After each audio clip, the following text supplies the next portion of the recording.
Good morning.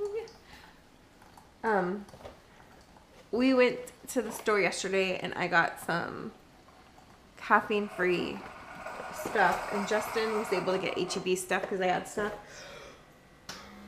he liked and caffeine-free, but I had to get the Keurig stuff because it kind of made me mad because it was more expensive, but I think we're going to try to get those little pods that are like refillable. And my coffee's done. But, so I was editing the footage from last night, or from yesterday, and I could die. The way I had to set the camera up to get all the angles, I told Justin, I was like, it looks like I gained all 60 pounds back in one shot. It's so unflattering, but I mean, I wanted to make sure that you guys had the best perspective of the appointment. It was not cute, but, another thing too is it kind of made me like, not upset, but it made me like, ugh, because it reminded me of so I have something called kyphosis, and so does Justin. And it's not anything wrong with our health. It's just a back issue, kind of like,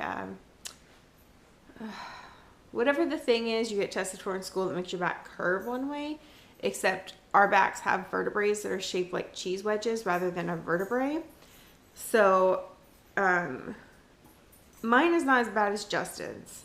His causes more pain and you can see it more, but mine is still there to where it always looks like I'm hunching a little bit. When I stand, it's not so obvious. My parents found out when I was younger because it would always be when I sat, when my mom would notice it. She was like, would you sit up? You look so fat sitting like that. It looks so, because there is a hump sticking out. So of course it makes me look like a double wide.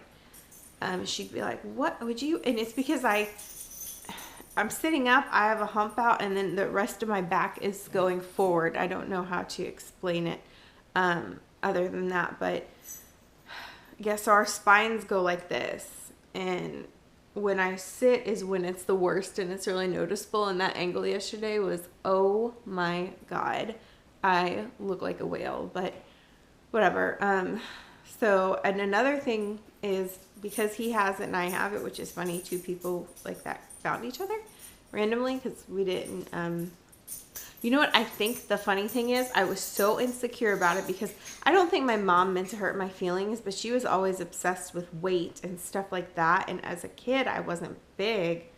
But as I came into puberty, I got taller than everyone, faster. I had boobs. I looked bigger than all the other kids. And then I was always a little thicker because as soon as I actually got my period, PCOS hormones, yeah. But even as a kid, she's like, don't sit like that. It's not a good look, you know? And so anytime I sit, I'm just like, well, I hope nobody can see me. But I mean, whatever. So yeah, that brought back a lot of like, whoa, now I see my mom used to say that. But then again, and then before I met Justin, I was so insecure about that. I told him one day and he's like, oh, it's cool. I have that too. I was like, what? It was right before we met, and I was like, oh my God. But the sucky thing is because we both have it, our child's almost guaranteed to have it. But because we will know they have it, Ralph's throwing a big fit because I am not paying attention to him right now, even though he got belly rubs like 2 seconds ago. But what I was saying is even though our kid will have it for sure, because we already know that, they can start wearing a brace that will help, I guess. It can't fix the cheese wedge, I believe, but I think it can fix the things in between them to where their backs. I don't know the science around it. When we get to that point, I'll have a doctor explain it to you guys. Because there was 2 options for us as children. They found out when I was in 8th grade. I think Justin probably found out earlier, but to the point where the brace wouldn't help us because our bodies had already developed too much. The only option was having a invasive surgery that was probably at that time, I don't know if it's changed, but now it involved kind of the same thing as, I can't think of it's such a scoliosis. It's kind of the same thing as scoliosis where they put a pole up your back. That was pretty much the only option we had. And I had a friend that had scoliosis bad and they put a pole in her back. She couldn't play sports. She couldn't do cheerleading. She couldn't do dance. And I just loved sports and cheer and dance way too much to sacrifice that for a hunch in my back. Like it wasn't really an option. Even as an adult, I enjoy doing things, like active things too much, like running, and like I wouldn't be able to use my stripper pole if I had a pole in my back, because it's just dangerous. At least it was back then. So we've never gone back and seen if there's anything that they can do for us now. Although I don't think at 31, not that I'm like 80 years old and don't want to go through surgery, I just don't think I am interested in a surgery. Now, we have talked about going back just to see if we need to worry about it getting a lot worse. And probably when you see a really old person that looks like a huge hunch in their back, that's probably what they have, because I don't know if it gets worse as we age. So we do need to go back to the back doctor, both of us. But yeah, when I watched yesterday's footage, I was like, oh God, memories of my mom just getting on me. Yeah, not cute at all. But anywho, so I made my coffee. I'm going to enjoy it. And then I need to do laundry, because I was supposed to do it the other day. I only got like one load done. And apparently I need to pay attention to Ralph, because he's throwing a fit back there. I'll see you guys. Oh, I was wrong. It's not warm in there yet.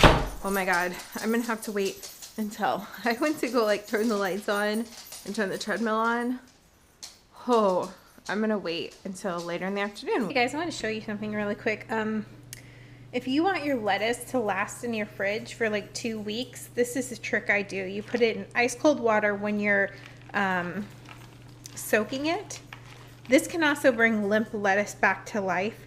But right now I'm letting it soak to get all the gross stuff off. And then I put a splash of distilled white vinegar. So after you do this, you're going to rinse it in a colander in the sink and let it dry. Then I tear it into pieces that we're going to use for like sandwiches or salad or whatever. And once it's kind of dry after being spun, then you put it in a plastic bag, and I'll show you guys that. And I always stick a straw in it and seal the bag except for where the straw is, and blow air into the bag. Guys, so this is how I do the bags. Okay, now with my grapes, I don't need cold water or anything like that, but I'm gonna do the same thing. Just a splash. And then kind of mix it around. And I keep the grapes on a bunch, because afterwards I rinse them, put them in a colander, and set them on paper towel, like in the bunch to dry. And then I pick them up and put them in a bowl. But what that's going to prevent, it's going to prevent this from happening. This was in the middle of the bunch and I guess just went bad. Here's another example. You know when your grapes start getting bad and they start looking like they're turning into raisins? So yeah, that's going to prevent that, and it's going to make your grapes last longer. I do this with all of my produce pretty much that I want to keep. Strawberries especially. It will keep mold and mildew and fungus from growing on your strawberries and keep them fresher longer. So just after you take it out, rinse it, let it dry, put it in a bowl or a bag or whatever, and pop it back in the fridge. Okay guys, I have to show you something that's super, super crazy. So let me go in here first. I'm doing laundry, obviously. I gotta fold all that. This is what's crazy. I have to wash my stuff in bags because something in our machine, we don't know what it is, but it was causing these tiny holes in our clothing. The wash bags have gotten ripped, so that tells me that something in there is ripping stuff, but it's ripping these cheapo bags, not our actual clothes. We need a new washing machine. It's probably going to be our next big purchase. What I do, I kind of like shape the bags, and I find like the middle of the bag, and then I wrap it around the agitator thing. And also I have to be sure that I tuck in the string and pull it really tight to seal off the bag so the string's not loose and wrapped around the agitator, but that's happened a few times. Oh yeah, I also worked out. So before I fold this stuff, because it's still really hot, it'll take me 10 minutes, I'm gonna shower, and it's like 4:30 in the afternoon, so I'm probably not gonna film any more today, so I'm just gonna say goodbye to you guys now. Nothing interesting is gonna happen tonight, just our usual nightly routine. We'll see you guys tomorrow, and I'm gonna go shower. Bye.